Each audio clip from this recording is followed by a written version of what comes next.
Hello everybody and welcome to yet another reaction stream or video, because I think this is going on YouTube. So today we are going to be reacting to The Conjuring, the history of Valak, a horror history. As many of y'all know, I am huge, and I mean huge, on horror films. Basically any horror thing related, I'm all for it. I love it. So if you haven't seen The Conjuring, then this might be spoilers, but if you have and you know how this all goes, then you'll know about Valak. She shows up in Conjuring 1 and 2. First one like a little bit, but she's more of a big part in the whole Nun series, as well as The Conjuring 2. The Nun is basically the backstory of Valak as a whole. That's basically what this is going to be, but more in depth in a sense. So without further ado, let's do this. To find the origin of Valak, Looks like a weird demon in the Conjureverse lore. Well, not anymore. Look to the legends past. Well, she's not that scary. She's not that scary, if we're being honest, because she was defeated by a normal human. Apparently, and if you don't know this, the demon can be taken control of if you say their name. But usually, most of the time, the demon's names are like really, really long and you can't really pronounce them. But once you say their name, they're completely under your control. The tales tell of a duke in the Dark Ages, which Dark Ages, that makes sense. Puts us somewhere between 500 and 1000. Yeah, that makes sense. He built a great castle, which would later be known as the Abbey of St. Carda. Hidden in the dungeon. That place looks scary. I'm not even gonna lie. This place just looks scary. You even got the crosses on the ground. You got the cross. This just spells death. All right, like just looking at it, you just know this spells death. When the ancient books are discovered, we can see the outer cover of 3 of them. 2 of them have piercing yellow serpentine eyes, much like the eyes of Valak and anyone else. That look nothing. They look nothing alike. You see that? Look at that. Looks like a cat snake eye, right? That's what he says. Look like a snake eye. Oh, serpentine eyes. Serpentine eyes. Much like the. What the hell is that? That's normal eyes. That's normal. Okay, whatever. In the movies, Valik is a shapeshifter, whose form seems to change based on what makes its victims most uncomfortable. There's also this image. Oh, Valak I didn't know that. I thought that was like 2 different things. I didn't know Valak could actually like shapeshift. That's interesting. I had no idea. They took over the castle and converted it into the abbey. The place was fully surrounded by crosses to keep the evil contained, and nuns prayed that 1 isn't enough. We gotta put like 1,000 in here, all right? We got some angry demon spirit on the inside, man. We need as many as possible. Get some holy water to cover the front, like with raid. Just put it there so they can't leave. Just douse the entire area in holy water. We'll be fine. Earlier, I called Valak the main boss of the Conjuring franchise, and this is why. Malthus from the Annabelle movies is considered one of the most powerful supernatural entities. Damn, it's a Dementor. It's a Dementor from Harry Potter. To keep Valak contained, however, several nuns have to work together 24/7, and even this is only enough to hold the demon off for so long. Those nuns suck at their job, man. They have one job. One, keep Valak at bay. And what do? They can't even do that. 24 hours a day, that shouldn't be a problem. You know, you take shifts. You should be fine. With the ability to take on any form, why does Valak so often choose to become a simple nun? Why not a creepy clown or mummy or... Because then that would be copywriting. And you can't do that. I thought that was obvious. They send one of their best... Nah. The danger is a leg. Got him. Father Burke, no, you're the dude of Apex. You shouldn't survive. Priest, Father Burke, and an inexperienced novitiate, or nun in training, named Irene Palmer to... Oh my god. You know what I find funny?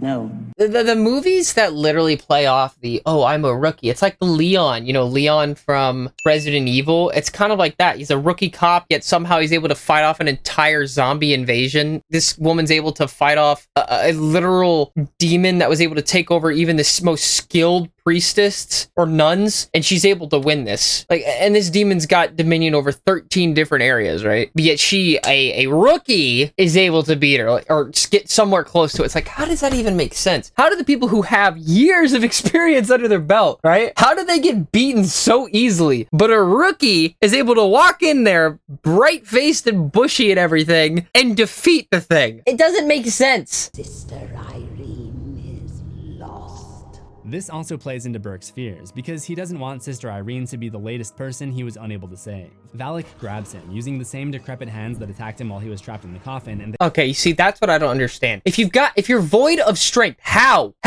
does the fear fuel you to make you stronger? Or are you just overall not strong enough to do anything? Is that just how you are? Does the fear play a part in that? Because if not, then how are you able to do any of that? You wouldn't be able to pull anybody. You try pulling somebody, your arm falls off. So I don't get it.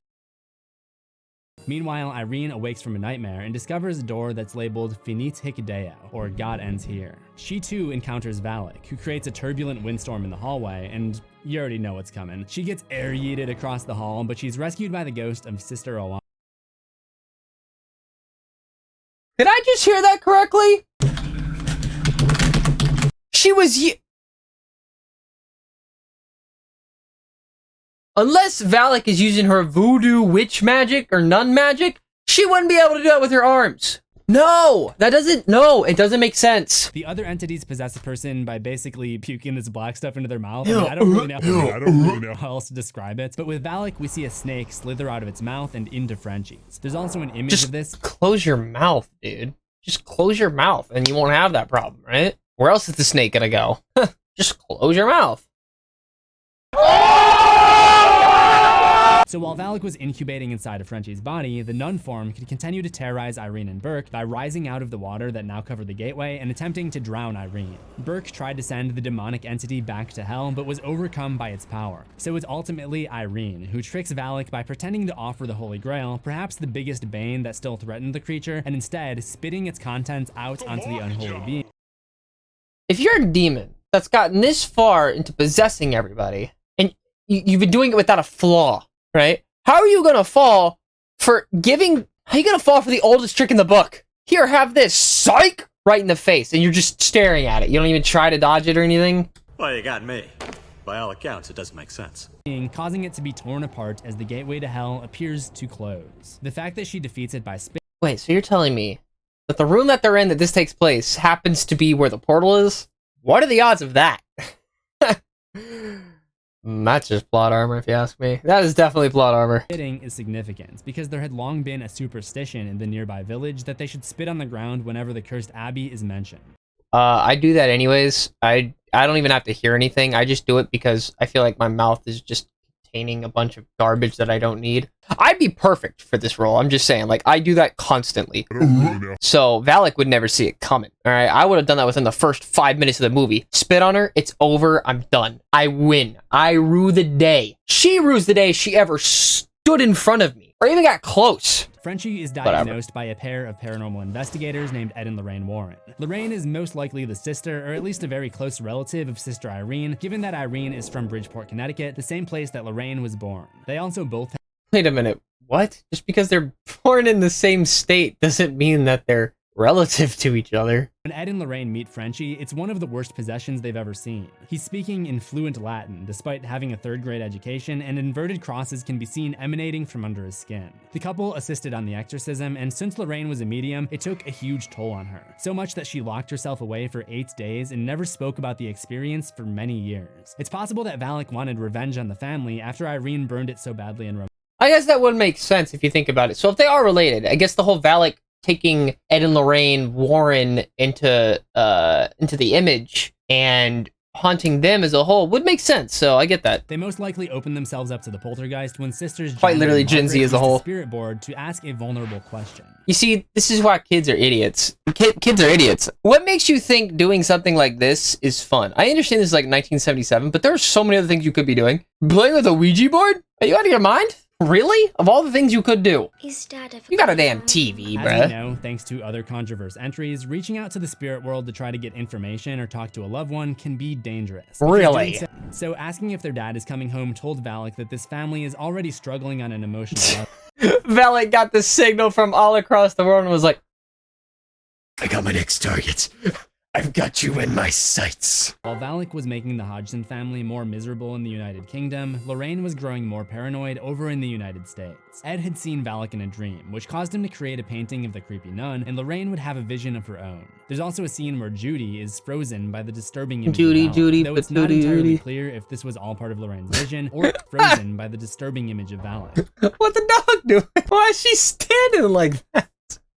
Why is she just there? She's just standing there. Why? I don't get it. You just stand there. What is it with every demon and having this cliche of just standing in the hallway or wherever they are, like far away? Like, what if I have bad vision, man? I can't see anything. It's just like, yo, I don't know what that is. Yeah, can you get closer and they just stand there and don't even respond? I don't understand this cliche. The audio guy picks up a strange sound, which they trace to Janet, who is mangled in an electrical closet where she speaks Bill's voice, saying more nonsensical phrases. The whole incident was recorded by a paranormal skeptic, the psychologist named Anita Gregory. I'm not even lying. I hated Anita Gregory in this movie. Not the actor. I just hated her. It's like she just wanted everything to just go downhill. She was the main reason all of that happened. It was so annoying. Oh, relax, dude. Take it easy, man. Or perhaps this one is more of an astral projection of her in the Green Street house, where she speaks to the real Bill Wilkins, uncorrupted by the evil manipulation of Valak for the first time. He tells her that he came here to see his family, but he can't go because it wants her so badly. Breaking this down, Bill is saying that he entered the world of spirits instead of moving on to heaven because he thought he would be able to see his deceased family members. Wait, so they have a choice? So you're telling me they have a choice? It's like, heaven or the world of spirits? I think I'll go down this path. I don't think you got a choice in that, man. I don't really think you do. There. And he wanted to go on, but Valak would not let go of him because Valak wanted. Valak legit said, nope, you're coming with me. And he's like, what? When Lorraine asks how to stop it, Bill leaves her with a riddle. I am given and I am taken. I was there at your first breath, but you didn't ask for me. But I will follow you to your death. Before she can figure it out, Valak appears and essentially breaks up the mental connection. And this is the first time that Lorraine has been able to sense the inhuman spirit that her family member had gone. So if Valak, she's so smart up until now, up until that point, right? She's able to fool the entire family, fool Ed and Lorraine, fool the media, but as soon as she shows herself, automatically everything just goes downhill. If she just would have kept quiet, right? And if Lorraine would have been able to do the riddle without her showing up, it would have taken longer. And Valak would have gotten what she wanted. But no, she decided to show herself and just destroy it for herself. Maybe this was all part of Valak's plan to summon another demonic presence, possibly Belial. Ed catches her before this can happen, but this leaves him at risk to fall out of the window himself. Lorraine comes in Double and finds whammy. Valak standing in the corner as Ed tries to reel in. She's like, What you doing? You gonna try stopping this? I'm not gonna let you. Janet. She runs to save Ed, but Valak's scream easily sends her flying backwards into the wall. However, she uses the demon's name to gain dominion over it. look at him. What? She's so aggressive, and then as soon as her name's said, Oh, wait, whoa. If Valak went back to hell, I'm guessing the crooked man is the one trapped inside this toy. That seems to leave things open for another evildoer to stumble upon the evocation books left behind by the. unless I forgot to mention this, all right? The fact that they have this giant room filled with possessed things. How do they even sleep at night?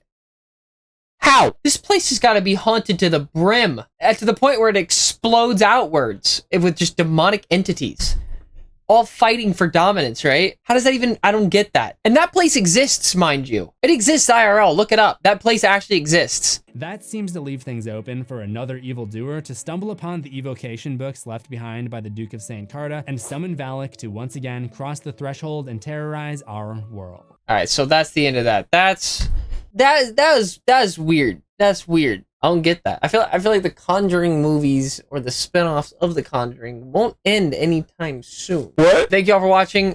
New video is out on YouTube right now. The Monkey video is out. The Walton tapes will be out. And well, yeah. So I'll talk to y'all later. Peace.